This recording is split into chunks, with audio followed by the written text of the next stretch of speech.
நான் வர்றதுக்கு மெயின் காரணம் இந்த படத்தோட ப்ரொடியூசர் கலைப்புலி எஸ் தானு சார். எல்லாரும் எல்லாரை பற்றியும் பேசிட்டாங்க. ஸோ நான் முதல்ல தானு சார் பற்றியே ஆரம்பித்து பேசலான் இருக்கேன். ஏன்னா நான் உதவி இயக்குனராக சினிமாவில் என்னோட பயணத்தை துவங்கின போது அந்த படத்தோட ப்ரொடியூசர் வந்து தானு சார் தான். துப்பாக்கி படம் அது. அந்த படத்துக்கு வந்து தானு சார் தயாரிப்பாளராக இருந்தாங்க. தானு சார் வந்து தான் தயாரிக்கிற படங்கள் மட்டும் அல்லாமல் மற்றவங்க தயாரிக்கிற படமாக இருந்தாலும் அதுக்கும் வந்து ரொம்ப, அதாவது எப்படின்னா, அவர் வந்து சினிமாவை வந்து தன்னோட கம்பெனியை சார்ந்தது மட்டும்தான் சினிமா, தான் எடுக்கிற படம் மட்டும்தான் படம் அப்படின்னு நிறைய பேர் நினச்சிட்டு இருப்போம். எப்பயுமே ரொம்ப ஃபோக்கஸ்டாக. அது கெட்ட விஷயம் இல்லை, பட் சம்டைம்ஸ் அது ரொம்ப தன் சார்ந்த விஷயமா மட்டுமே மாறிடுது.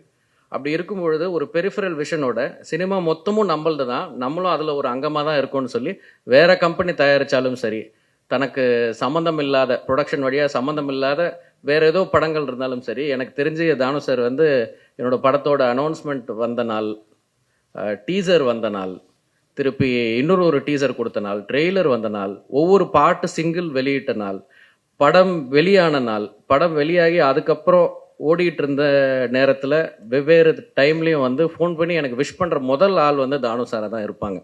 ஸோ அந்த வகையில் தானு சார் வந்து ரொம்ப சப்போர்ட்டிவ். அதுக்கு பிரதிபலன் அப்படிங்கிறது என்ன இருக்கும் அப்படின்னா, அவருக்கு வந்து இத்தனை பேரை சம்பாதிச்சிருக்காரு அப்படிங்கிறது தான் இருக்கும். அண்டு நான் இப்போ நம்ம நிறைய பேர் ஆக்டர்ஸை கொண்டாடுறோம், டைரக்டர்ஸை கொண்டாடுறோம் ஆப்வியஸ்லி, பட் ப்ரொடியூசர்ஸை யாருமே கொண்டாட மறந்துடுறோன்னு நினைக்கிறேன். அவங்க வந்து எல்லாருமே வந்து மேடை ஏற்றி வச்சுட்டு அவங்க வந்து ஒதுங்கிடுறாங்க.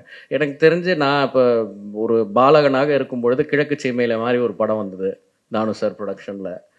அடுத்தது ஆளவந்தான் எடுத்திருந்தார் சார், காக்க காக்க சார் ப்ரொடியூஸ் பண்ணியிருந்தார், துப்பாக்கி படம், தெரி, அசுரன், இப்போது மேக்ஸ், இன்னும் அடுத்து நிறைய படங்கள் பண்ணுவார், கபாலி. ஸோ இந்த மாதிரி தலைமுறைகள் கடந்து இத்தனை ஜென்ரேஷன்ஸ் மாறிக்கிட்டே இருக்குது, டைரக்டர்ஸ் மாறிக்கிட்டே இருக்காங்க, ஆக்டர்ஸ் மாறிக்கிட்டே இருக்காங்க, பட் கன்சிஸ்டண்ட்டாக இவ்வளோ பெரிய ஒரு body of work we கிரியேஷன்ஸில் Thanu sir வச்சுருக்காங்க அப்படின்றது வந்து ஒரு பெரிய ஒரு ஒரு ஒரு இன்ஸ்பிரேஷனலான ஒரு ஜேர்னி அது.